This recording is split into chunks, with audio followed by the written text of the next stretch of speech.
Es para todos nosotros un honor presentar a Jesús Flores, aunque para la mayoría de los presentes no necesita presentación. Jesús es doctor en medicina, catedrático de farmacología y director de 3 revistas y una página web relacionadas con el síndrome de Down. Considerado uno de los científicos españoles más prolíficos en su campo, se ha centrado en los últimos años en la investigación biomédica de la discapacidad intelectual. Pero no solo es un profesional de reconocido prestigio, es además marido y padre de 4 hijos adultos, cada uno de ellos con distintas capacidades. Para conocerle mejor, quizás traer una vez más una de las máximas que han guiado su profesión y su vida: conocer más para servir mejor.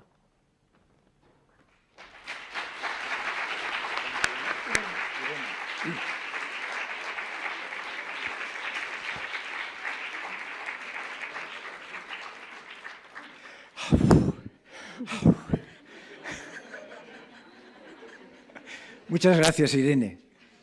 Me ha gustado mucho lo que has dicho. Gracias extensivas, lógicamente, al sitio que nos acoge, a la fundación que nos acoge, a la Universidad de Comillas, a la Cátedra Familia y Discapacidad, a la Fundación Síndrome de Down de Madrid, que creo que ahora ya está en Madrid, ¿verdad? Y gracias a todos ustedes por hacer un esfuerzo, madrugar un poquito y estar aquí para escucharnos.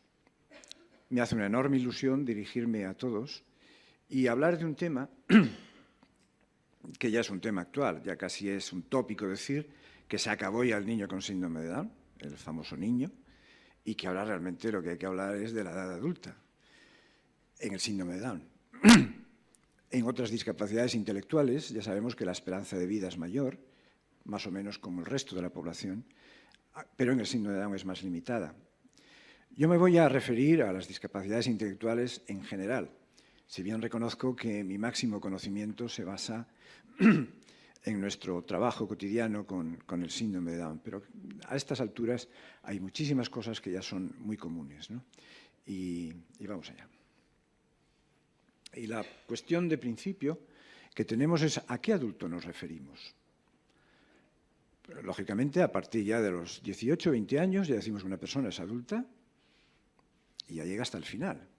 Y si hacemos un recorrido de cómo es el adulto con discapacidad intelectual en el mundo, por supuesto también en España, nos encontramos con unas enormes variedades. Tenemos en principio el adulto que no manifiesta declive personal, pero que por las circunstancias que sea, no ha sido preparado para desarrollar mayores o menores grados de autonomía y de autosuficiencia.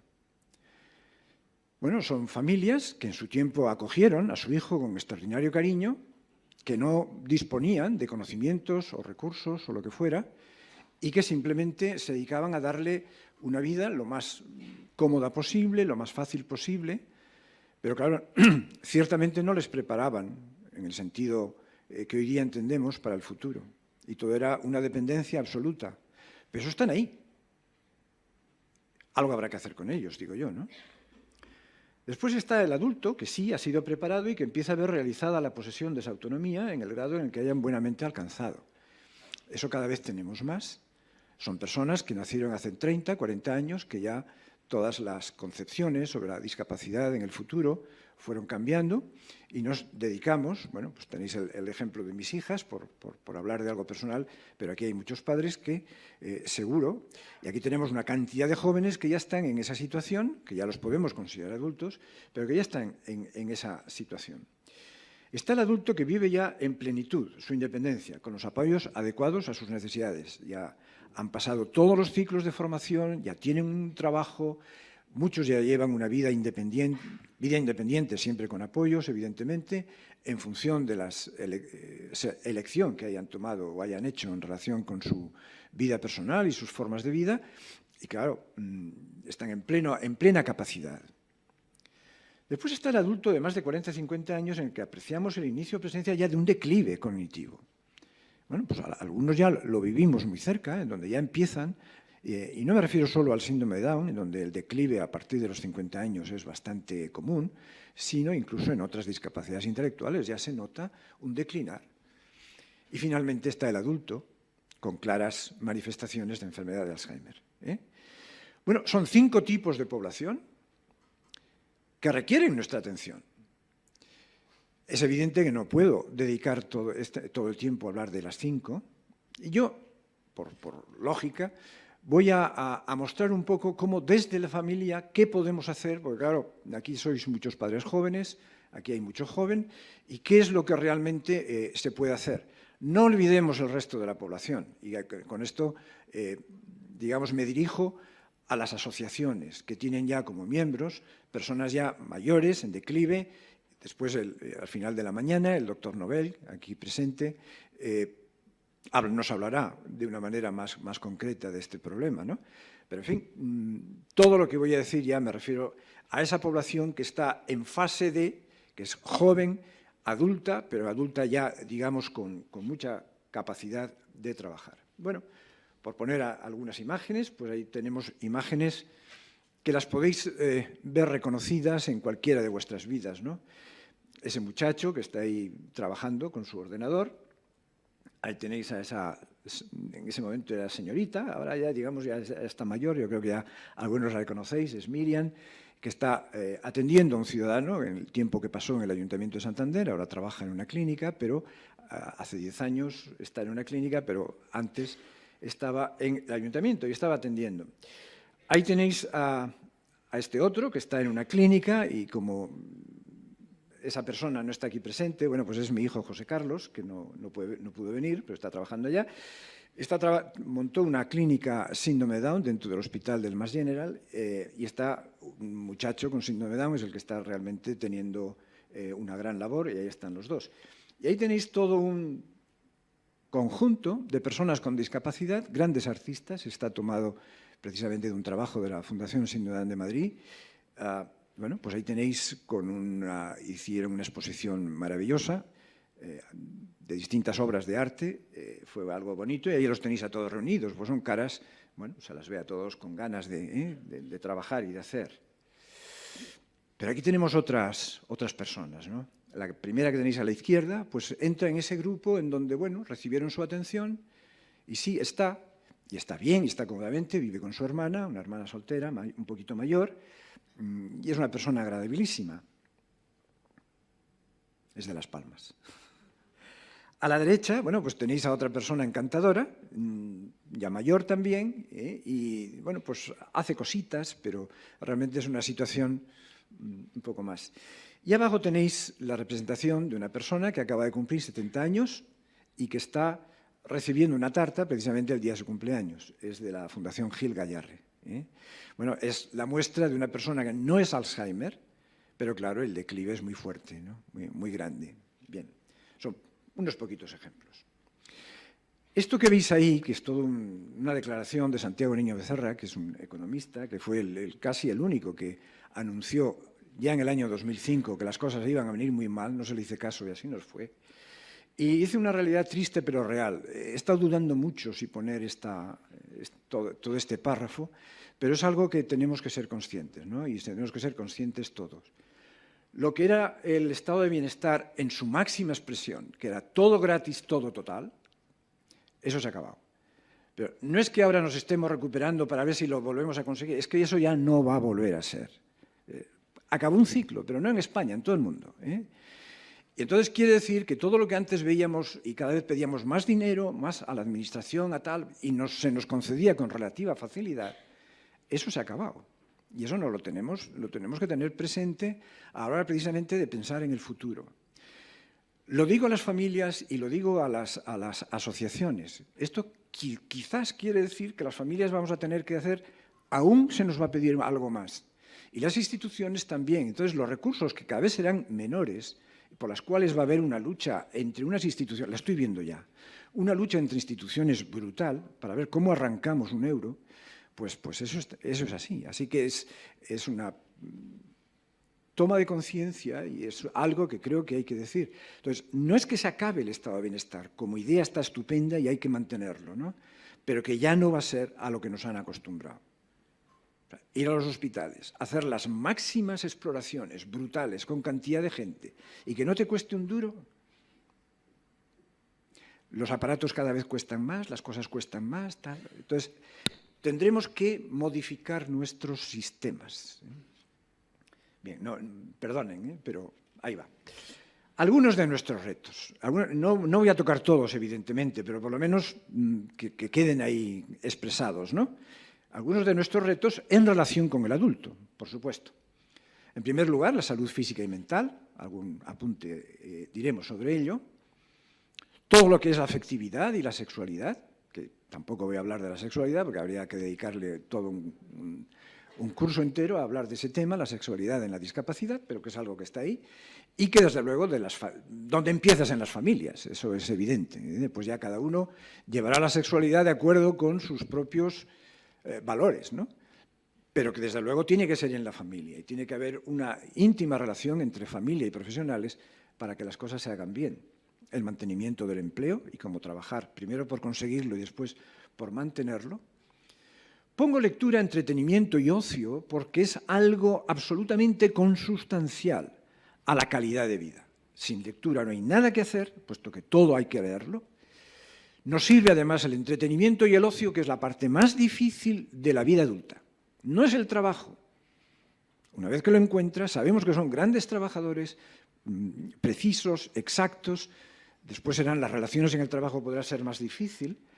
Es el entretenimiento, la organización por uno mismo de su entretenimiento y de su ocio, para no terminar, en cuanto termina el trabajo, meterse en la televisión y estarse horas viendo la televisión. Si después hay que tocar algo, pondré algún ejemplo relativamente importante. Las habilidades sociales, de las que tanto se habló ayer, que son las que realmente hacen que una persona esté en un contacto agradable y grato, sea grato para los demás y sea grata a su vida. La inteligencia emocional, que va mucho más allá de lo que puede ser el cociente intelectual. Las habilidades artísticas, que hay que desarrollarlas, que algunos las tienen realmente íntimas, de acuerdo con sus capacidades, todo esto lo tocaremos, y, por supuesto, la autonomía y vida independiente en función de cuáles son las circunstancias personales, circunstancias familiares, deseos, etc. Ya sabemos que el régimen de autonomía que queremos dotar será el máximo posible dentro de las posibilidades de esa persona y que la vida independiente lo que hay que dar es ofertas de vida independiente. Mis hijas lo tienen clarísimo, creo que lo dijo ayer Íñigo, ¿no? No quieren saber nada de vida independiente en el sentido de vivir solas o vivir con otros que no sean su familia. Pero en cambio hay otros que están deseando marcharse de casa, quizá porque se han sentido muy agobiados a lo largo de sus años de formación y lo que quieren es salir. Cuando sus hermanos a lo mejor no quieren salir de casa, que esto es lo bueno. Nuestros hijos con discapacidad están queriendo marcharse y los que no la tienen o tienen otro tipo de capacidades no se marchan de casa y pasan sus 30, 35 años y no hay quien los eche, ¿no? Bueno, es un poco una paradoja que a veces lo vemos. Bien, grandes temas, ¿no? Pero vamos un poco allá. Está este libro que acaba de salir, Formación para la autonomía y la vida independiente, que como está producido por Down España, y lo podéis descolgar de la red porque es gratis, son 170 o 180 páginas, y realmente es un panorama maravilloso, es un recorrido francamente bueno de organización para la formación para la autonomía y la vida independiente. Lo pongo lo primero de todo precisamente para que si tenéis capacidad, posibilidad, etcétera, toméis nota de la... Es simplemente entrar en sindomedan.net y enseguida en publicaciones encontraréis la cita y la podéis descargar. ¿Cómo debe actuar la familia para asegurar que la vida adulta de su hijo va a seguir, aprovechar y disfrutar de todas estas líneas de actuación que he mencionado, ¿no? Primero, La calidad de vida de un adulto empieza a ser perfilada en su niñez, mucho más si la persona tiene discapacidad intelectual. Las consecuencias, pues ya no hace falta decirlas. Ayer precisamente se habló mucho de eso, ¿no? Entonces, todo lo que hagamos es precisamente dedicado a cómo va a ser la vida del adulto. Y muchas cosas de las que decía ayer María Victoria, cuando hablaba de los pequeños meses, años, ¿a qué están, realmente a dónde van dirigidos? A empezarles a dotarles de autonomía, dentro de sus condiciones. Claro, no va a ser la misma la autonomía de un niño de 11 meses o de año y medio que después la autonomía de un muchacho ya de 23 o 24 años, ¿no? Pero empieza ahí. De manera que, papás jóvenes, empezamos aquí. Y eso va a ir siempre dirigido a que la formación, realmente donde vamos a asegurar su vida, va a ser en la vida adulta. ¿Qué va a ser la vida grande, la vida larga? Bueno, ahí tenéis una manifestación artística preciosa con esa niña, es de Cataluña, donde está en sus clases, ¿no? Eran conciertos ya, estaba en el grupo de chelistas, y ahí está, ¿no? Bueno, pues lo pongo simplemente como un ejemplo, por aquello de dar un poquito de imagen a lo dicho. Y es bien joven, pues tiene 12, 13 años. O ahí tenéis este otro ejemplo, donde están muchachos en una exposición, tomando notas. Ahí tenían como unos 18 o 20 años los que están ahí, ¿no? Y esta es una imagen muy bonita, salió publicada en la revista nuestra, la revista Síndrome de Down, que la mandamos a muchas personas, y una de ellas era el profesor Charles Epstein. Charles Epstein fue el padre, digamos, de los modelos animales de síndrome Down, un genetista fantástico. Yo lo oía en muchas conferencias, siempre hablando de genes y hablando de cromosomas, y siempre a un nivel tremendo, era francamente bueno, y le mandaba la revista. Iban pasando los años y de pronto yo notaba un cierto cambio. Ya no era hablar del gen, también era hablar de la persona. Hasta que en una conferencia va y saca esta diapositiva. Y contra, la ha tenido que sacar de la revista, no había otra posibilidad, ¿no? Es decir, el hombre que nació en la ciencia y fue evolucionando poco a poco, ahora ya murió hace un año, fue evolucionando y hablaba, ya no solo hablaba de ciencia, hablaba también de personas. Y cuando hablaba, al principio eran incapacidades, mostraba ya capacidades. Esto dentro de un congreso supercientífico, ¿no? Con lo cual, claro, dicho por él, aún tenía muchísima más trascendencia, ¿no? Bueno, esta es la labor que las imágenes realmente hacen, ¿no? Por eso quiero tanto a esta imagen. Segundo, la calidad de vida no es un concepto unívoco, ha de ajustarse a las cualidades propias de una persona y su contexto, en el sentido de que es calidad de vida para una persona en un contexto que es el familiar. Voy a decir más, no vamos a alterar la calidad de vida de la familia en función de la que pensamos que es la calidad de vida de nuestra persona, de nuestro hijo o nuestro hermano con una discapacidad intelectual. O vamos todos en conjunto, o si no aquello falla. Es decir, claro que la persona con discapacidad va a requerir una atención especial, pero la calidad de vida tiene que ser la nuestra, de todos, ¿eh? Espero que me entendáis. O sea, hay que dedicarse, pero que la calidad de vida depende, porque si queremos darle calidad de vida a la persona con discapacidad intelectual a base de que nosotros no tengamos calidad de vida, desde luego ya no le daremos calidad de vida, porque estaremos amargados, estaremos mal. Así que tiene que ser una calidad de vida conjunta. Nosotros nos hacemos a él, pero él se tiene que hacer también a nosotros. Entonces, ese equilibrio es un equilibrio difícil, evidentemente, porque tenemos que dar mucho, pero ellos también nos tienen que dar. Ese será mi punto final.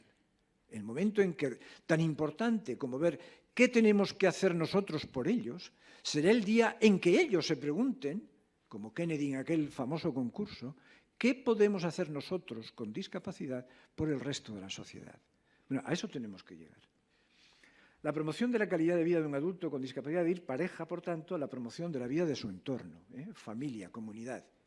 Y así van saliendo, y entonces van saliendo las cosas bien, si no, no saldrán. Promover la calidad de una persona con discapacidad lleva aparejado el desarrollo de toda una serie de valores o de virtudes por parte de las personas que le prestan su apoyo. Una de las ventajas de tener personas con discapacidad intelectual en la familia es precisamente nos hacen sacar de nosotros lo mejor de nosotros mismos, que probablemente estaba oculto. Y nos hacen hacer cosas que nunca pensábamos hacer. Y nos hacen cambiar nuestro sistema de valores. Los psicólogos dirán, no es una cosa reactiva. No es reactiva, es algo que lo tienes dentro, pero que está oculto. Y el ver una circunstancia especial es la que a nosotros nos remueve y nos hace sacar lo mejor de nosotros, ¿no? Y nos hace entonces desarrollar virtudes. Virtudes como pueden ser, ahí tenéis unas pocas, pero hay muchas más. La constancia, la tenacidad, la capacidad de comprensión, la resiliencia, que es un término que cada vez está... Perdonad porque lo tenía encendido. Es un término cada vez más común en el campo, sobre todo, de la psicología, partió de la física, y esa capacidad de resistir, pero de resistir reaccionando. No simplemente resistir, sino resistir reaccionando. Y esa resistencia con reacción positiva es lo que marca la resiliencia. Bien, estas son valores, virtudes, que son promovidas por la persona con discapacidad. ¿Cuál va a ser la acción de la familia para desarrollar la independencia? Primero, aceptarle como individuo. De esto se ha hablado, no voy a insistir más. Aceptarle como individuo, como persona. Darle opciones a elegir. Yo creo que os suena todo esto. Poner unas expectativas que no sean ni demasiado bajas ni demasiado altas. Los grandes fracasos vienen de ahí. Y son fracasos que muchas veces en personas con discapacidad terminan en depresión. Depresión real. ¿Por qué? O porque nuestras expectativas eran muy bajas y no le damos oportunidades y el tío está renegando, y querría hacer más y no le dejan, o porque son demasiado altas y lo metemos en tal cantidad, en toda una cadena de actividades, y esperamos tanto de él y le exigimos tanto que no llega y enloquece. Y tienen depresiones. O sea, las depresiones del adolescente, aparte que en la adolescencia sea una época especialmente difícil para todos, incluidas las personas con discapacidad quizá más, es que además les estamos a lo mejor exigiendo demasiado, porque queremos que sea el mejor. Y ahí vienen sus problemas. Y en España estamos viviendo una especie de epidemia de depresiones en los años de la adolescencia, que además es más larga, y la podemos alargar hasta los 20, 21 años, pero no solo en España. Yo estoy viendo trabajos que me llegan constantemente de cómo se están detectando problemas, problemas mentales, por así decir, en personas jóvenes. En este momento, en lo que yo más me muevo es en el síndrome de Down, pero también con otras discapacidades intelectuales, y en parte se debe precisamente a ese exceso de exigencia. Bien, ejercicio y deporte, dentro de lo que una familia es capaz de facilitar, el ejercicio y deporte, pero en la edad adulta no hay que dejarla, aunque no sea más que un tipo de ejercicio que pueden ser el correr, que pueden ser los paseos, que puede ser la natación, más aquellos ejercicios y deportes que pueda hacer los fines de semana en su grupo, en su familia, etc. Apoyar lo que llamamos su rutina preferida, que para eso hay que ver cuál es decir, aquellas cosas en las cuales esas personas están ya como muy bien enteradas, que lo hacen de una manera muy sistemática, pues eso apoyarle, tener flexibilidad para cambiar cuando hace falta, primar la comunicación desde muy pequeño, voy a hablar mucho de esto, la formación laboral ya en la escuela, esto lo sabéis muy bien, un trabajo en el que disfrute y que sea estimulante, formar parte de una comunidad que apoya, en una asociación, en una fundación, darle oportunidades para que ayude a otros, es decir, que haga un trabajo también de ayuda a los demás, sentirse integrado en una comunidad con personas que no tienen discapacidad y tanto en personas que la tienen, es decir, que dentro de sus habilidades sociales sea comportarse en unas y en otras, en personas que no la tienen y en personas que la tienen, sabiendo cuáles van a ser sus verdaderos amigos reales durante toda la vida. Que no serán los que han estado en su colegio de integración, serán aquellos con los cuales uno se siente cómodo. También tocaré este punto. Y ser escuchado cuando expresa sus preocupaciones, que a veces las expresa de una manera que no las detectamos. Del mismo modo que no saben expresar el dolor muchas veces y creemos que no tienen, o lo expresan de una manera que no es el habitual. Cuando a uno le duele algo, o dice ¡ay! O dice que le duele. Cuando no lo sabe expresar, a lo mejor lo expresa de una manera, con una conducta reprobable, pues pegando un guantazo, haciendo algo, y dice, este chico no está bien, este chico no está bien, ¿qué le pasará mentalmente? ¿Qué ha ocurrido? Contra, que es que le duelen las muelas, nada más. Pero no sabe decirlo, no sabe explicarlo. Es decir, tendremos que estar muy alertas.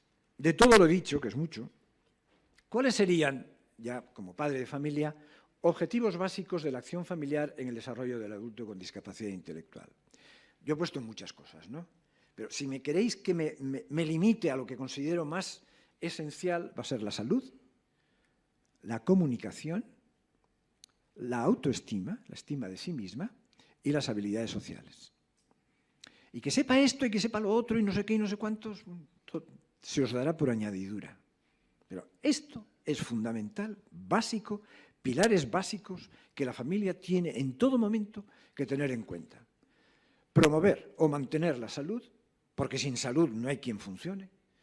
La comunicación, que se iniciará desde la cuna, desde el recién nacido.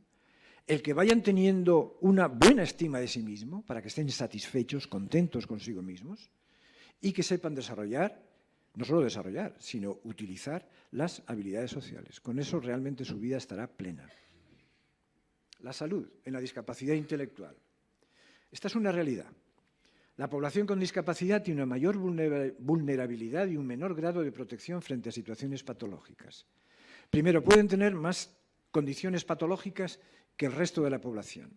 Porque el propio síndrome que da origen o al síndrome de Down o al de Williams o lo que sea, puede estar alterando otros órganos que a lo largo de la vida van expresando, mostrando precisamente sus dificultades. Pero no disponen de los mismos sistemas de alarma. Antes me he referido al sistema del dolor, pero otros también, o porque hay falta de información o porque hay falta de capacidad para percibirlos como tales. ¿Quién te dice a ti que tiene un hipotiroidismo?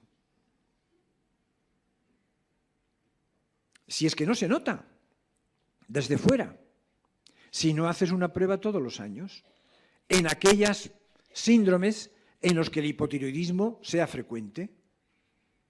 Bueno, algunos empiezan ya desde que nacen. Le hacen la primera toma de sangre y hacen la prueba y aparece el hipotiroidismo, pero otros aparecen a los 2 años, otros a los 5. Otras, el hipotiroidismo ha quedado bien descubierto a los 37 años, el caso de Miriam. Claro, venía ya una serie de años que ya nos decía, y es posible, hasta que hace unos meses, ¡zas!, ya apareció un claro signo en la sangre de que tenía hipotiroidismo por la pastillita, ya está. Eso es lo que hay que hacer. O porque carecen de autonomía o de iniciativa para responder ante esa alarma. Claro, hay un fuego y unos se pueden quedar quietos, no saben qué hacer. Otro es ciego y no lo ve hasta que lo nota. Es decir, sus capacidades de reacción ante algo que ocurre son menores. Por tanto, su exposición a los peligros de una enfermedad son mayores. Tenéis una persona que ya vive una vida independiente. Si no sabe llevar bien su régimen de pastillas, y cuando tiene que ir a hacer la revisión, pues ya forma parte de su discapacidad precisamente, el no prever. Luego realmente es una población más vulnerable, no solo porque ya tenga, por su propia patología, mayor posibilidad de desarrollar otras enfermedades, sino porque además tiene menos capacidad para cuidarse, menos posibilidad de atenderse a sí misma. Es algo que tendremos nosotros, por tanto, que estar muy próximos. Implicaciones prácticas, educarles para la salud. Es decir, dentro de lo que es su etapa de formación, y la formación y el cuerpo humano y todo eso que desde pequeños los vamos mostrando, porque la sexualidad empieza ahí, mostrando exactamente cómo es el cuerpo humano y para qué sirve cada cosa. Pues hablarles también de salud, de qué problemas pueden tener, de qué hay que hacer. Es decir, será una asignatura que dentro de su sistema de formación habrá que entrar para que realmente en su autonomía futura tengan la salud como un elemento especial para cuidar. Segundo, elaborar e implantar los programas de salud. Hay en patologías de discapacidad donde ya están muy bien preparados y muy bien diseñados, pongo el síndrome de Down, pero hay otras que no, todavía no, y habrá que hacerlo. Es decir, en el síndrome X, ¿cuáles son los problemas patológicos más frecuentes? ¿Cuándo van a aparecer? Y eso habrá que mirarlo, ¿no? Y tenerlo presente y seguirlo. Entonces, hay unos que ya están hechos, entonces, por favor, llevadlos, tenerlos presente y considerarlos bien, y otros que habrá que hacer. Casi no veréis, me figuro, lo que hay ahí. Lo que hay ahí es un trabajo que lo publicamos hace unos meses, de unos expertos, me parece que eran de Holanda, o de Estados Unidos, no me acuerdo, relacionado al adulto con síndrome de Down en 5 elementos especiales que salen: trastornos visuales, trastornos auditivos, fenómenos epilépticos, trastornos tiroideos y demencia. En rojo es la línea a lo largo del tiempo en que van apareciendo estos trastornos, y hacia arriba es la intensidad. Bien, quizá no veáis las décadas de la vida, pero ya os hacéis una idea de cuándo aparecen. Y en azul, concretamente, ya en el síndrome de Down. Entonces, sabiendo esto, ya vemos, primero, que ya empiezan con trastornos visuales. Hay una edad en que ya tienen muchos más que la edad en la población normal, y cómo va aumentando. Y pasa lo mismo con los auditivos, en los fenómenos epilépticos, en los trastornos tiroideos. Fijaos que ya en esa década ya había bastantes, pero ahí van, y en la demencia, obviamente. Este trabajo, fijaos las preguntas que se hacía. Se detectan las comorbilidades. Comorbilidades decimos cuando, junto a una patología, pongamos síndrome de Down, hay otra alteración, derivada probablemente del síndrome de Down, pero que es otra. Es decir, una cosa es el síndrome de Down y otra cosa es que tenga un trastorno auditivo, un trastorno o una demencia. Es algo que se superpone, es comorbilidad, coenfermedad. Bien. ¿Se detectan las comorbilidades en una etapa concreta de la vida? Es lo que querían saber. Bueno, y vieron cómo realmente a partir de una determinada etapa aumentaba. ¿Se conoce bien cómo progresa clínicamente el trastorno? Tercero, ¿quién tiene la responsabilidad de prestar los correspondientes cuidados? Cuidado, ¿eh? Porque cuando es pequeño, todos los pediatras encuentran el síndrome de Down fácil, ¿no? Cuando es adulto, ¿quién se encarga del adulto? ¿Qué médico, quiero decir? ¿Qué médico general tiene en cuenta la población síndrome de Down? El pediatra sí, porque ha sido ya corriente. Quien dice síndrome de Down dice cualquier tipo de discapacidad. Pero el médico del adulto no, porque es una población muy pequeña y todavía no le ha llegado, no ha llegado a la población el hecho de que hoy día nuestras personas con síndrome de Down son los adultos. Y entonces no se forman. No formamos a los médicos para que sepan lo que es la discapacidad intelectual, ni siquiera en la residencia. Entonces, es algo que las familias y las asociaciones tenemos que luchar, y que lo vais consiguiendo, obviamente, porque me consta, ¿no? Pero es algo que hay que trabajar mucho. Porque el pediatra muy bien, ya está preparado, ya sabe que el tiroides y tal. El médico de adulto no sabe, no tiene ni idea. Bueno, pues esto es a lo que trataba este trabajo, que es magnífico, de dar respuesta, ¿no? Y era un toque de atención. Esto lo tenéis ahí donde lo podéis sacar. Lo publicamos en la revista Vida Adulta, que ya aprovecho para hablar de ella.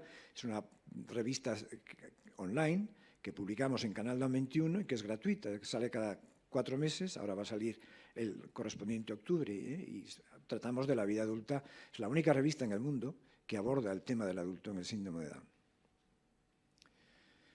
Salud mental, ya la física y la mental. Ahí tenéis otro libro, que también lo podéis bajar online, Bienestar mental en los adultos con síndrome de Down. Absolutamente recomendable. Bueno, dice, no, es que a mí los libros online no me vienen, ¿eh? Yo lo que quiero es que me lo pida, que yo ya le proporcionaré el libro en papel. Pero tomad nota, es muy bueno, muy bueno, muy bueno. Y sabemos que cada vez hay más problemas. El doctor Nobel quizá nos hable a última hora, pero ahí está. La comunicación. Ahí empezamos, de pequeñita. Eso es comunicar.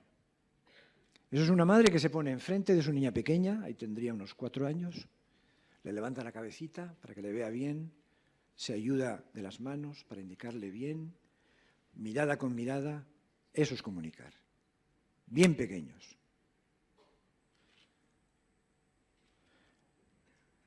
Esto es en general. Los padres que hablan con sus hijos promueven un aprendizaje más rápido de vocabulario. O sea, queremos que hablen y que les cuesta hablar. Queremos que tengan vocabulario. Hablad. Porque si no se ejercita, no hay manera. Es que no me entiende, ya lo creo que te entiende. Otra cosa es que después cómo se exprese, ¿no?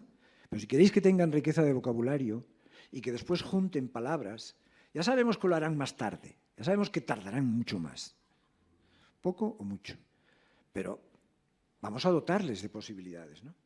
Los padres que responden a los intentos de comunicación de sus hijos favorecen más su iniciación verbal.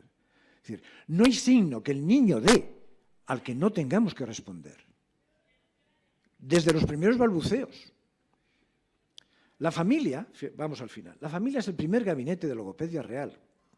Que me perdonen los logopedas presentes en la sala, a los cuales quiero tiernísimamente, pero que los logopedas somos nosotros, que somos los padres, ¿eh? Ellos nos ayudarán para esto y lo otro, pero la comunicación es en casa, donde son miles y miles de horas para comunicarse. Es el primer y más importante ámbito de comunicación. Y mucho más todavía en las personas con síndrome de Down, las cuales dentro de la discapacidad intelectual son las que peor y más problemas de habla tienen. Por eso lo toco ahí. Ya sabemos que en toda discapacidad intelectual puede haber problemas de lenguaje, ¿no? Pero hay algunas discapacidades intelectuales que lo que les sobra es lenguaje. O sea, vosotros sabéis que yo tengo 2 hijas, ¿verdad? Una con una discapacidad y otra con otra. Bueno, Miriam, la del síndrome de Down, le costó, ahora habla muy bien. Pero Toya, que tiene otro tipo de discapacidad por otro cuadro, que es una microdeleción del cromosoma 17, es que era una verborrea tremenda. Con lo cual el tener a las 2 juntas fue maravilloso. Porque claro, la una tiraba de la otra.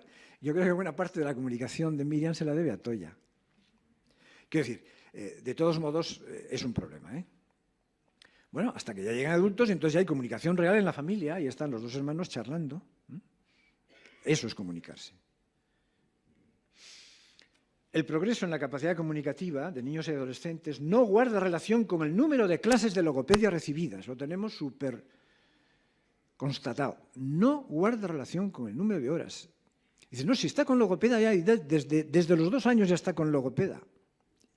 Me vienen consultas. El niño ya tiene 5 años, 6 años y no habla. Que es que no depende. Que bien está muy bien. El logopeda le estará sacando lo mejor en aquella media hora que tenga en contacto. Que eres tú, familia. Porque si en la familia no estáis realmente con un programa claro de cómo actuar, pero no solo tú, mamá, sino el papá y los hermanos y los tíos y los abuelos y tal, después diremos, lo que hay que seguir son las reglas de la abuela. Las abuelas sí que saben comunicarse con los nietos, ¿no? Si no lo hacéis, no hay manera. Entonces estamos ahora traduciendo un libro del inglés de una logopeda americana magnífica, que tiene mucha experiencia en síndrome de Down. Lo tenemos ya casi traducido, ahora tiene que venir el logopeda que lo adapte bien al lenguaje hispano, y lo vamos a sacar online. Este libro precisamente es enseñar a las familias a cómo comunicarse desde, incluso cuando ya tienen el diagnóstico prenatal, fijaos lo que os digo, cuando ya tienen el diagnóstico prenatal, es decir, cuando el niño todavía está en el vientre de su madre, y va dando normas y tal, por eso es muy práctico, y eso es lo que nos ha animado a traducirlo. Yo espero que en medio año, sí, a mediados del año que viene o finales, lo tengamos ya puesto online en Canal Down 21, ¿no? Y en papel también para quien lo quiera. Aprended a comunicaros unos con otros. Claro, en las familias donde no hay comunicación, ni siquiera ni entre el matrimonio ni con los demás hijos, ¿qué van a conseguir entonces?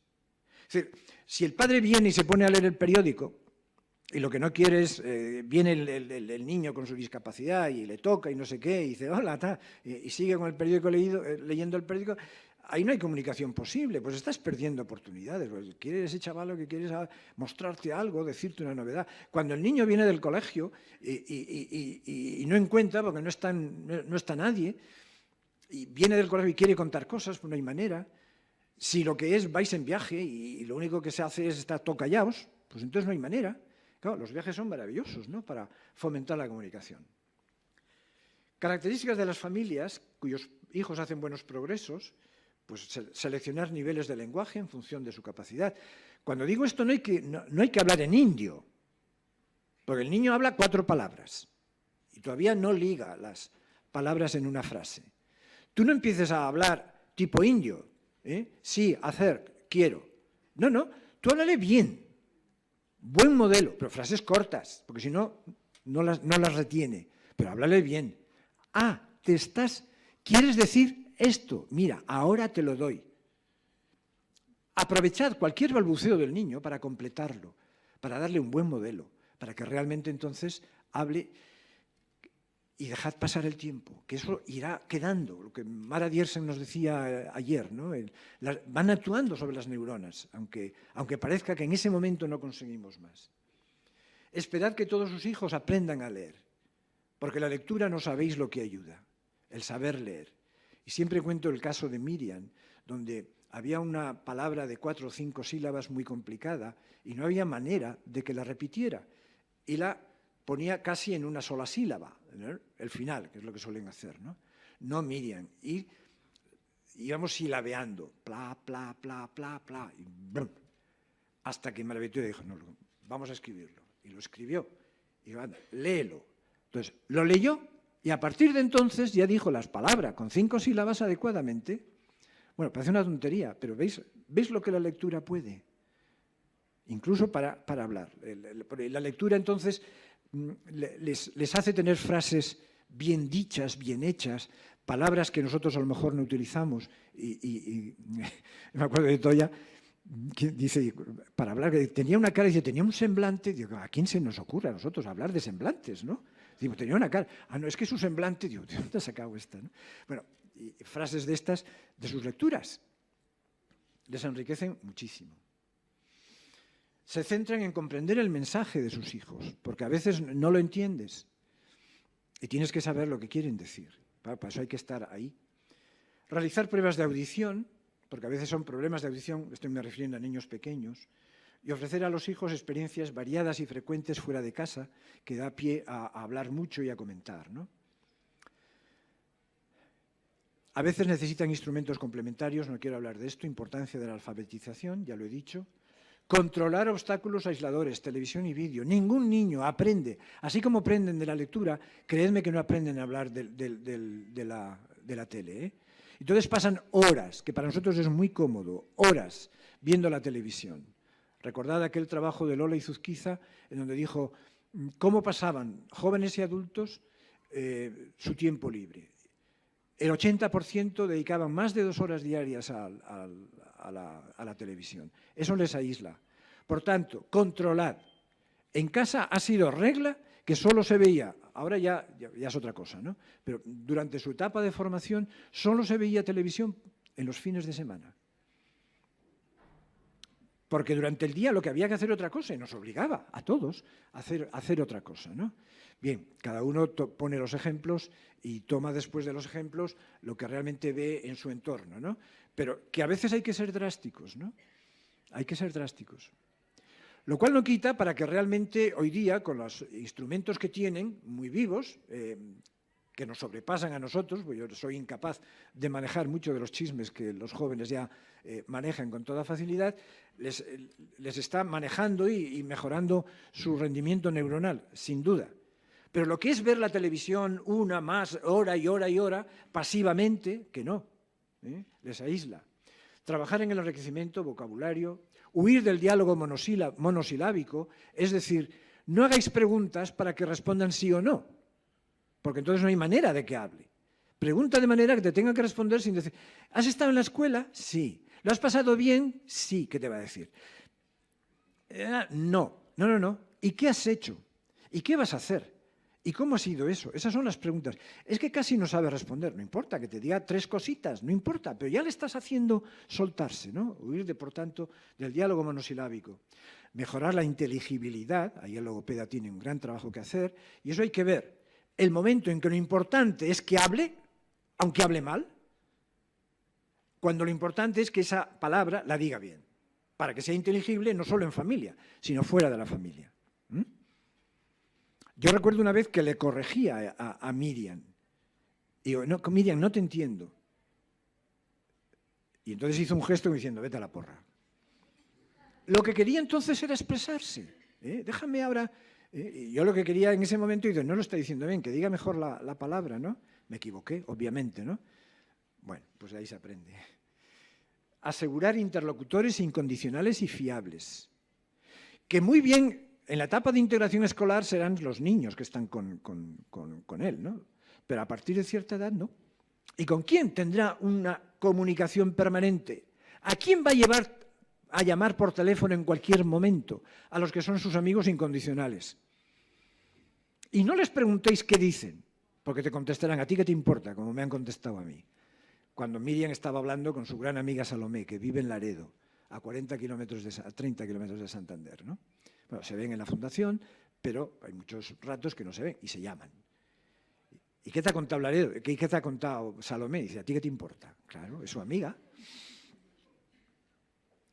Promover la comunicación desde las primeras edades. La falta de comunicación provoca neurosis, trastornos de conducta y depresión. Y recuerdo a aquella persona, adulta ya, que empezó en su trabajo, que era un buen trabajador, a desarrollar unos hábitos de conducta incluso agresivos. ¿Qué pasará? Claro, ya tenía 40 años y enseguida piensas, pues ya estará deteriorándose, y claro, como le pongas el rótulo de deteriorado, ya lo has fastidiado, ¿no? ¿Sabéis lo que le pasaba? Que tenía cataratas. Empezó a no ver. Y entonces, y no sabía decirlo. Le faltaba comunicación. ¿Veis lo importante de la comunicación? Puede ser verbal, ojalá sea verbal, pero si no es verbal será de otro tipo. La cosa es que puedan contar, porque si no, entran en depresión, ¿no? Y cuando faltamos los padres y cuando los hermanos se van y ellos entonces van perdiendo esa comunicación en la familia, tienen que tener el gran recurso de los amigos. Por eso lo importante de la creación de grupos de amigos. Y esos grupos de amigos tienen que ser, pero muy bien trabajados, ¿eh? Y dar oportunidades y que se inviten y que se regalen. Y, pues raro es el mes que no tienen 1 o 2 cumpleaños. Fantástico, ¿no? Claro, es la ruina a veces con tanto regalo, pero bueno. La estima de sí mismos, el otro asunto. La autoestima comienza por aceptar quiénes somos. Pero creo que María Victoria habló tanto de esto ayer y otros que ya no. Aceptar lo que tienen. De una manera sencilla y de una manera positiva. Aceptar lo que tienen quiere decir todo lo que tienen.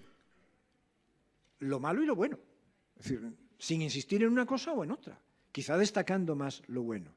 Y que vayan naciendo y que vayan creciendo en esa idea de que son personas dignas de vivir, que son personas que se las tiene en cuenta, que se les da a elegir y que ellas conviven, son felices y hacen felices a los demás. En esa situación, eso es autoestima. Eso es lo que les da seguridad. Y eso es lo que tenemos que promover desde que son pequeñitos, muy pequeñitos. Como decía ayer María Victoria, qué gusto que has nacido, qué gusto que eres como eres, te quiero como eres. Eso es todo un proceso. Y la aceptación sigue un proceso, algunos le dan 4 etapas, donde primero tienen conciencia, conocimiento y percepción de su propia realidad. Después van dándose cuenta de que son capaces, de que tienen un sentido de competencia, de que tienen competencia para algunas cosas. Después viene la promoción y desarrollo de los que son sus talentos, si los has analizado, porque si han pasado desapercibidos, dale opciones. Y esta va más por lo artístico y este va más por lo corriente, por el manejo de las manos. Cada discapacidad tiene también su propia problemática. Y por último, sentirse amado y aceptado por familia y amigos, hasta llegar a una aceptación y a un amor que puede ser el amor de una pareja. Pero siempre que sean en las circunstancias propias en que vive, ¿no? El desafío permanente para familias y educadores es que tengan su máximo grado de independencia, siempre con apoyos, siempre, eso es evidente. Había una conferencia que di hace poco y dije, bueno, pues haceros a la idea de una carrera universitaria en el sentido, una cosa es estudiar en régimen universitario, otra cosa es tener las carreras universitarias al uso. Cuidado porque a veces nos podemos confundir con los términos, ¿no? Una carrera universitaria al uso, la inmensa mayoría de las personas con discapacidad intelectual no la tendrán. Digo la inmensa mayoría, ya sabemos que hay sus excepciones, ¿no? Claro, yo esto lo decía y me viene una familia, claro, con jóvenes, con una pareja, que su hijo acaba de nacer, y dice, hombre, yo creía que trabajando mucho, realmente, como usted dice, que nunca sabemos a dónde pueden llegar, que tendrá su carrera. Y le dije, bueno, está bien que lo penséis y trabajad en ese sentido, pero lo normal es que no ocurra así. Yo noté en ellos una cierta decepción. Bien, hay que ser realista. Y yo trato de serlo, ya me conocéis, trato de dar el máximo de esperanza y el máximo de ánimos y tal, pero reconociendo las limitaciones. Porque con esas limitaciones se puede ser enormemente feliz. Y nuestro objetivo no es que sean abogados o que sean ingenieros o que sean economistas, ¿no? Sino que realmente su vida sea plena y feliz. Que en definitiva es lo que todos tenemos que aspirar. Y que tengan unas expectativas que sean apropiadas y realistas. Este es también nuestro leitmotiv. Hay una cosa que esto va más dirigido a las asociaciones, que es los pilares fundamentales de acciones de apoyo a la familia. todo lo que he estado diciendo es cosas que la familia tiene que tener en cuenta. Por favor, tenéis que apoyarlas. Y tenéis que apoyarlas física, mental, intelectual, de todas las maneras. Primero, cuidad el ambiente de la familia. Preocuparos no por fulanito, sino por el ambiente de la familia en la que fulanito está. Segundo, para que la familia crezca en seguridad, debe crecer en formación. Y aquí me dirijo también a los papás. Hay que saber, hay que leer, hay que estudiar. Que estas charlas son buenas, pero tienen que ir acompañadas después de una lectura sosegada, conocer cada vez más. Sabéis mi lema, ¿no? Conocer más para servir mejor. Primero a nuestros hijos. Y os animo, desde vuestros hijos y de vuestra familia, a las demás. Pero hay que conocer. Y hoy día tenemos libros, revistas, internet, tenemos información brutal. La que no teníamos hace 40 años, que cuando nació Miriam solo había 3 malos libros sobre síndrome de Down, que era mejor no leerlos, ¿no? Y hoy tenéis cientos de libros, cientos de artículos, páginas de internet estupendas. Así que hay que saber, ¿eh? Y hay que leer y hay que gastar tiempo. Y a veces, ¿cómo no? Esto no lo termino de entender, consultad. Entonces, instituciones, fomentad en las familias su afán de conocimiento, para progresar. Que la acción ha de ser individualizada. Es fulanito, es menganito, y sabéis su nombre y apellido. Y lo veis y le preguntáis exactamente por su nombre. ¿Y qué tal fulano? No qué tal tu hijo. Claro, los que somos ya viejos, empezamos a tener Alzheimer y nos olvidamos, pues entonces a mí se me olvida. Entonces hablo tu hijo y tu hija. A veces meto la pata, resulta que no es hijo, sino es hija. Vaya por Dios. Pero los que estáis al mando de las asociaciones sois gente muy joven, así que tened eso en cuenta, ¿no? Y que la acción es a largo plazo, no termina nunca. Esto no termina nunca. Crecer en seguridad, crecer en formación. ¿Los padres o profesionales? Es un debate falso. ¿Los padres somos profesionales? No, pero tenemos que actuar. Y como desgraciadamente cada vez nos van a dar menos recursos, van a tener que ser recursos nuestros, sino económicos, de nuestras propias habilidades y capacidades educativas. Así que no somos profesionales, pero de algunas maneras tenemos que trabajar, a veces mejor que los profesionales, y desde luego mucho más tiempo. Luego, de nosotros depende. Y de manera que prestemos apoyos de tal manera que cada vez los necesiten menos, es decir, asociaciones. Tenéis que formar a los padres de manera que cada vez dependan menos de vosotros, para que sean ellos los que tomen la iniciativa y sean ellos los responsables realmente de la educación, del progreso y tal. Esa es la formación que tenemos que dar.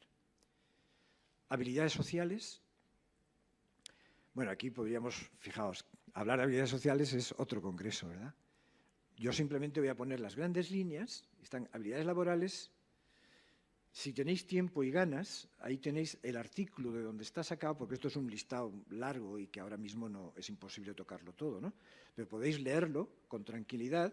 Está en la web de la Fundación de Cantabria, en una revista que salió el año 99, un artículo que salió el año 99, y ahí vienen estas mismas preguntas, ¿no? Lo digo para que las podáis leer con más calma.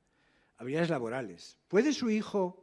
y entrar y salir del trabajo a tiempo, realizar el trabajo? Claro, son preguntas con mucha intención, pues son las preguntas a las que tenéis que responder. Si no lo hacéis, es que algo falla, ¿no? Y que lo que tendréis que hacer, ¿no? Esas son, tanto en el tema de las habilidades laborales, habilidades en comunidad. Bien, hay algunas de estas habilidades que son más típicas, porque es un trabajo de una madre americana y es más de Norteamérica, ¿no? Pero bueno, utilizar el teléfono, pues fijaos la maravilla que son los móviles, ¿no? Solo decir que en muchos sitios hay siempre una estatua dedicada a Fleming, el que descubrió la penicilina, ¿no? Y yo digo, el mundo de la discapacidad tendría que hacer una estatua, por lo menos en el corazón, de quien inventó el móvil, porque realmente nos soluciona cantidad de cosas, ¿no? Pues, por poner un ejemplo, Miriam sale del trabajo a las 12, tiene que coger un tren y después un autobús para venir a casa. Es un tren de cercanías que a veces falla con más frecuencia de la debida y que no pasa el tren. Y lo primero que hace es avisarnos que no ha pasado el tren. Y ahora ya sabe que lo que tiene que hacer es llamar a la centralita de FEBE del tren diciendo que no ha pasado el tren de tal, ¿qué va a pasar? Y ya le dicen, pues enseguida llegará otro, o ya ese dalo por perdido. Y entonces ya nos comunica, y dice, bueno, pues que llegaré más tarde, o si realmente las cosas están mal, porque la vía se ha obstruido, pues entonces yo voy un momento en coche y la traigo, ¿no? Bueno, el móvil soluciona, todos tenéis experiencia de la cantidad de cosas que solucionan. El otro día, este verano, era la gran fiesta del cumpleaños de alguien del grupo, y había uno que no venía, y claro, en lugar de coger el autobús 5, el 5C2, ahí en Santander, cogió el 6C2, 5 y 6 a veces se confunde, y claro, le llevó, pues sabe Dios. Y entonces, claro, Maravilló dijo, vamos a llamarle. Le llamó, contestó, ¿y dónde estás? Dice, en una parada. Ah, mira, qué solución, ¿no? Menos mal, dice, bueno, se pone una señora, y una señora simpaticísima, dijo, no está aquí conmigo, no se preocupe, yo estaré con él hasta que ustedes vengan. Entonces fuimos allá y tal. Otra vez fue un muchacho que no llegaba a la fundación, le tocaba ir, y en esto llama, que estoy en el Sardinero. Dice, bueno, ¿y qué ha pasado? Pues he cogido un autobús y que me ha llevado al Sardinero, no está en la parada donde está la fundación. Y dice, pues nada, no te preocupes, tú le dices al conductor que como después tiene que volver por ahí, que cuando vuelva se pare y te diga que has llegado. Vale, de acuerdo. Y paran. E inmediatamente vuelve a sonar el teléfono. Que es que pone un rótulo que no se puede hablar con el conductor.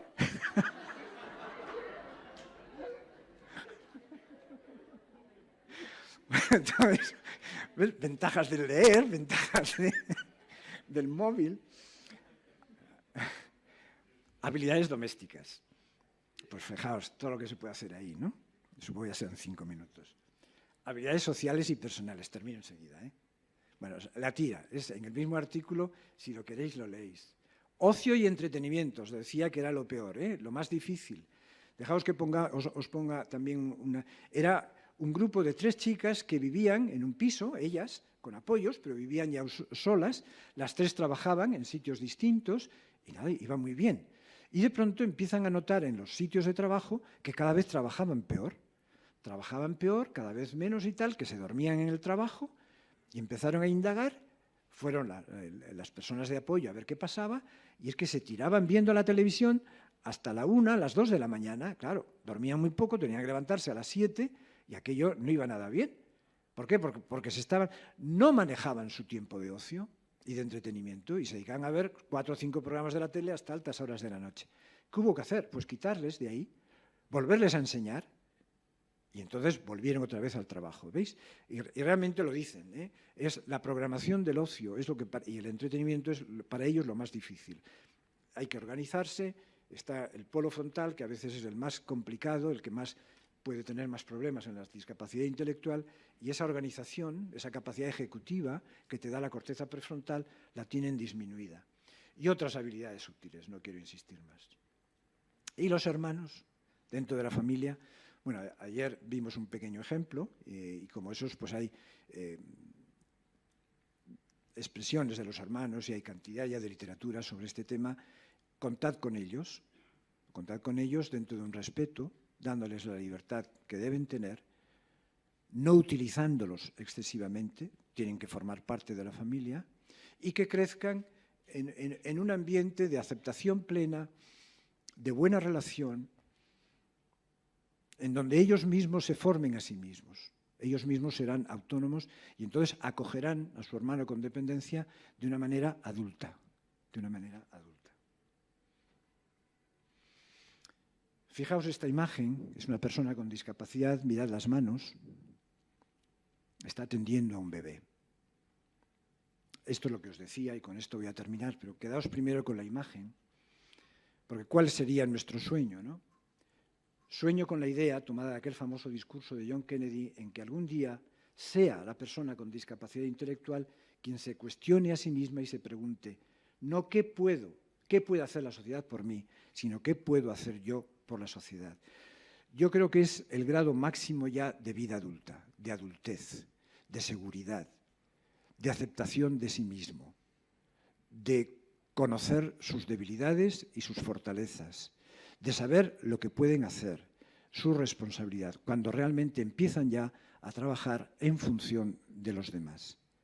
Y a nosotros como familia nos toca precisamente ese desarrollo, siempre y cuando sea la familia ejemplo de que, aceptando lo que tienes, lo que quieres es volcarte a los demás. Muchas gracias.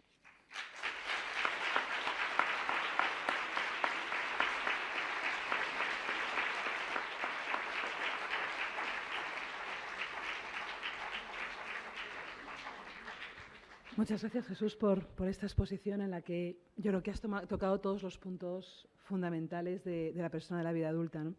Hablando de la necesidad de autonomía que empieza en la infancia, la calidad de vida, las habilidades sociales, la importancia de la comunicación, de los grupos de amigos, de la estima de sí mismos. Y gracias por ese final que además habías comentado y yo había destacado, en la que marcas, ¿no?, la importancia en que la persona adulta ya con discapacidad no solo recibe, sino que aporta a la sociedad. Ayer hablábamos, ¿no?, de la importancia no solamente de educar a las personas con discapacidad, sino a la sociedad también.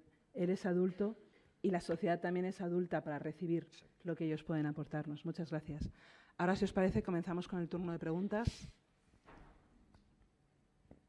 Arantxa.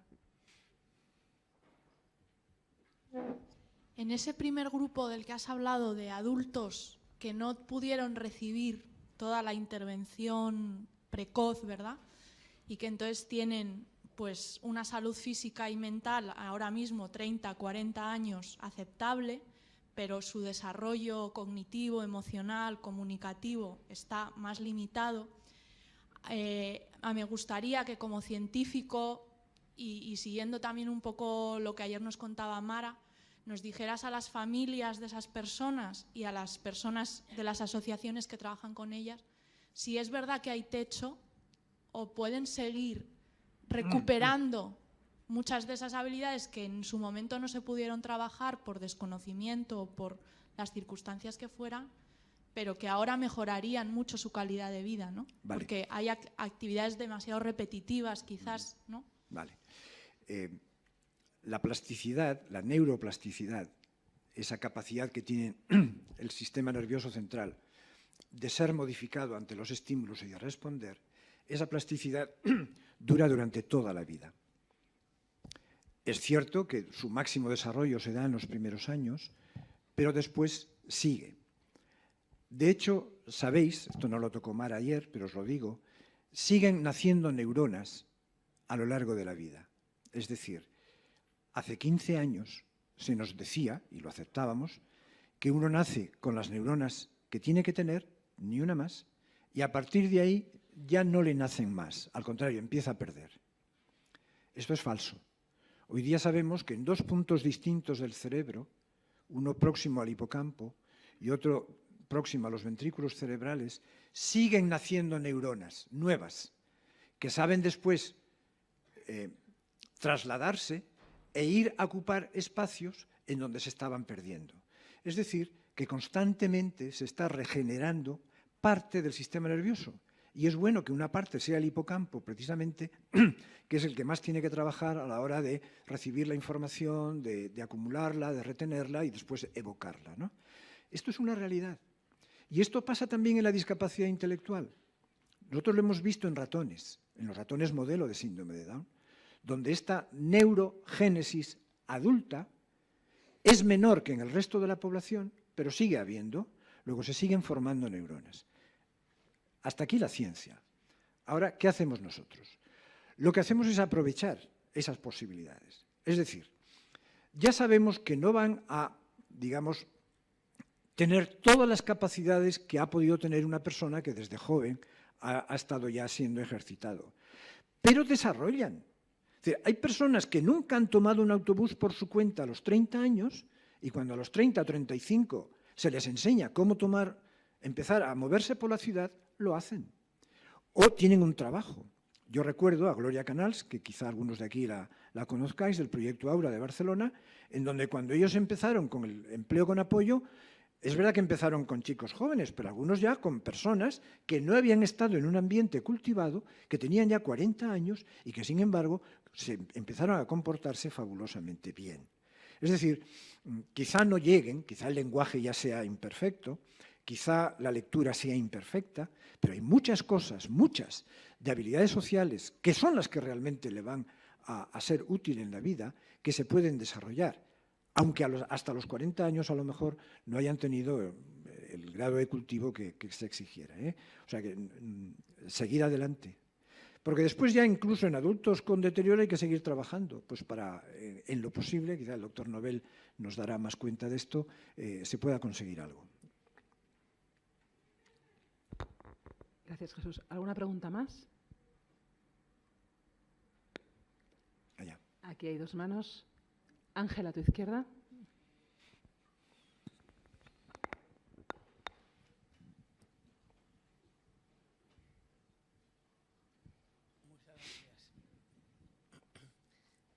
Y mi pregunta es las relaciones de sexualidad. ¿Es eso? ¿Es mental o no es mental? No lo he entendido bien.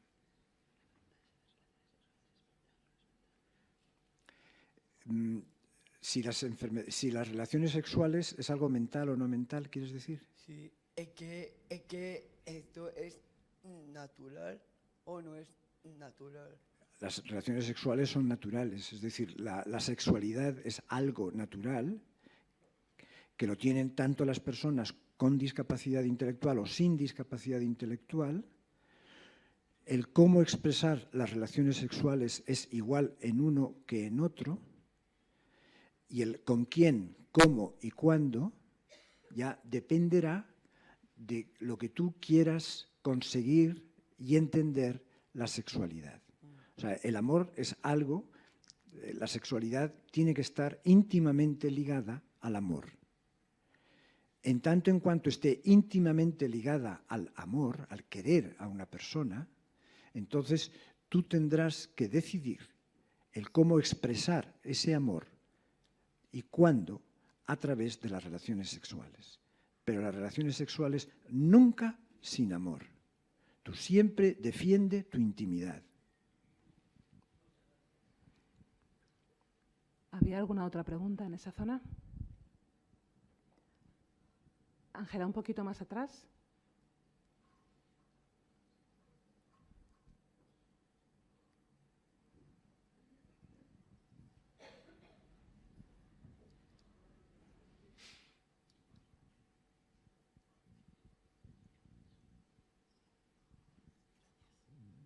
Gracias. Yo tengo un poquito Más alto. de confusión. En la etapa escolar sí hemos conseguido algunas cosas como leer, escribir y un poquito de cálculo.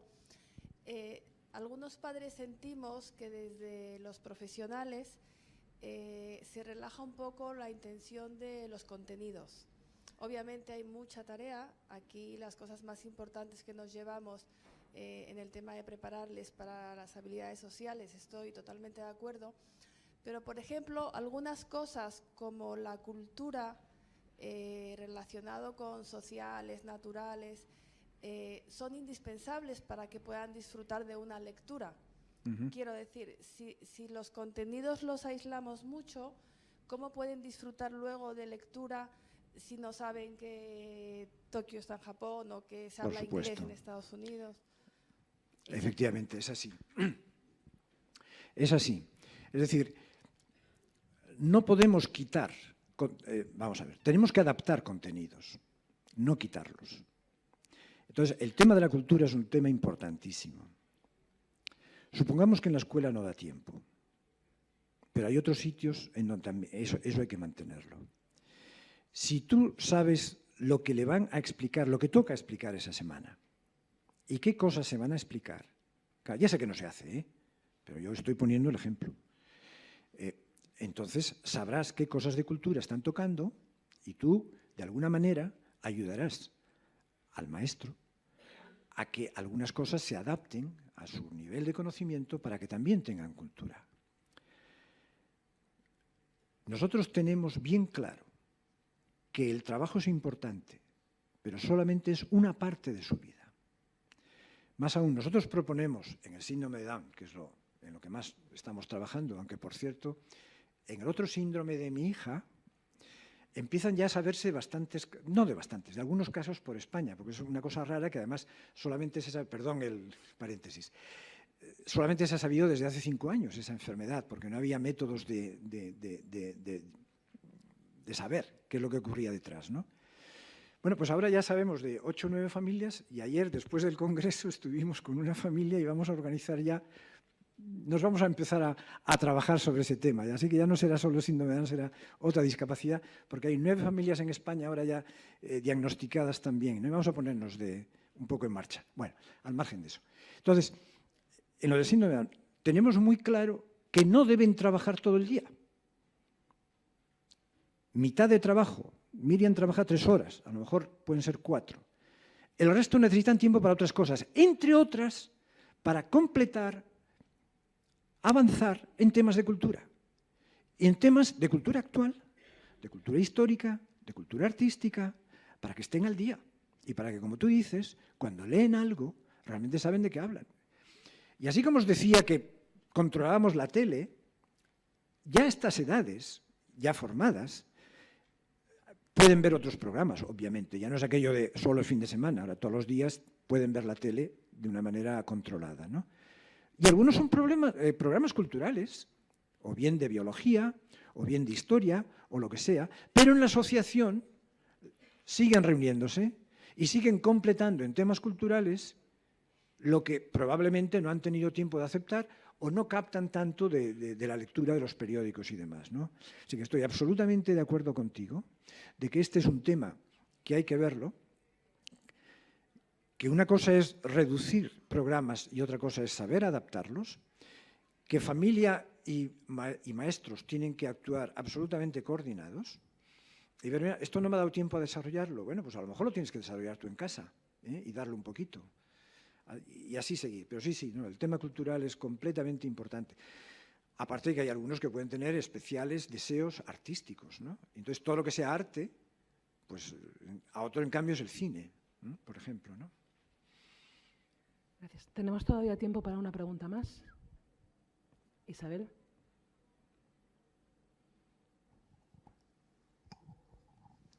En el ejemplo que has puesto de tu hija Miriam, ¿cuántas veces has intentado que exprese bien sus palabras? Uf. Bueno, pues depende del tiempo y el momento. O sea, ya una vez que ya me di cuenta de que no tenía que exigirle constantemente que dijese bien las palabras, ya aprendí a diferenciar lo que he dicho. El momento en que lo importante es que hable, aunque no hable bien, y otras veces lo importante es que mejore la dicción para que sea más inteligible. Porque tú ahora hablas muy bien, ¿no? Pero probablemente hace tiempo no hablabas tan bien. Y lo bueno es que no solamente te entiendan tus papás, sino que te entienda todo el mundo, como yo ahora, por ejemplo, que te he entendido perfectamente, ¿no? Entonces, ya te digo, Miriam me enseñó a hacerlo mejor. Muchas gracias. Una última pregunta, Sandra.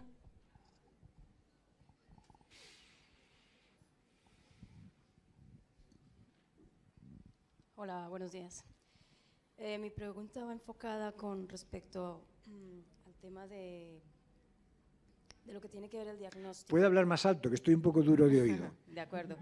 Con el tema del diagnóstico, en mi caso soy una madre con un chaval con discapacidad intelectual y últimamente estamos en una especie de tierra de nadie, ¿ah? En la que supuestamente, pues, por no tener una discapacidad muy alta, pues tampoco podemos trabajar adecuadamente las circunstancias que podríamos trabajar si tuviese un diagnóstico como tal.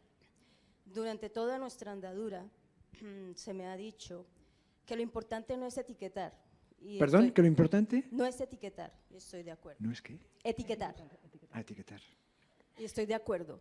Pero en este caso, bueno, que deben haber muchos y además padres como yo en esa tesitura, en la que nos preguntamos si será necesario agotar absolutamente todos los recursos para buscar su diagnóstico real, para poder trabajar en base a ello, o trabajar en base de estadísticas precisamente por este nivel de trastorno mental.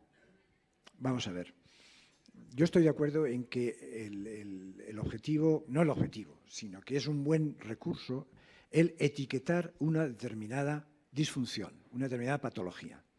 Perdonen que vuelva a poner un caso personal, ¿no? Pero quizá de esa vivencia, cuando Toya nació, y ahora va a cumplir 49 años, a los pocos meses empezamos a darnos cuenta de que tenía una discapacidad, que después, claro, conforme pasaba el tiempo, se fue confirmando y cada vez se veía más claro, agravándose en ese sentido, ¿no?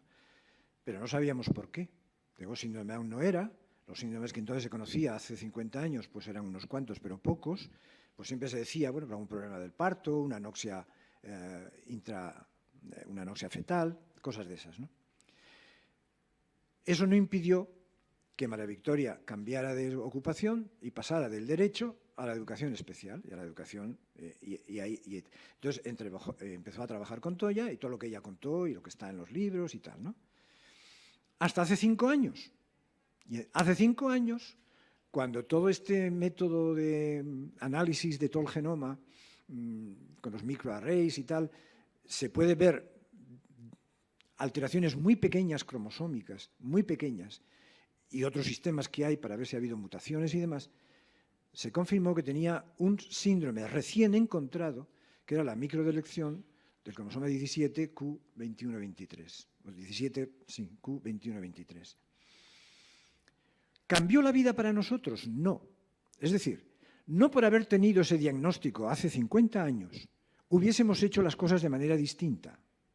Y en ese sentido, no hace falta la etiqueta, sino lo que hace falta es trabajar en función de las deficiencias que vemos, para conseguir los objetivos que más o menos...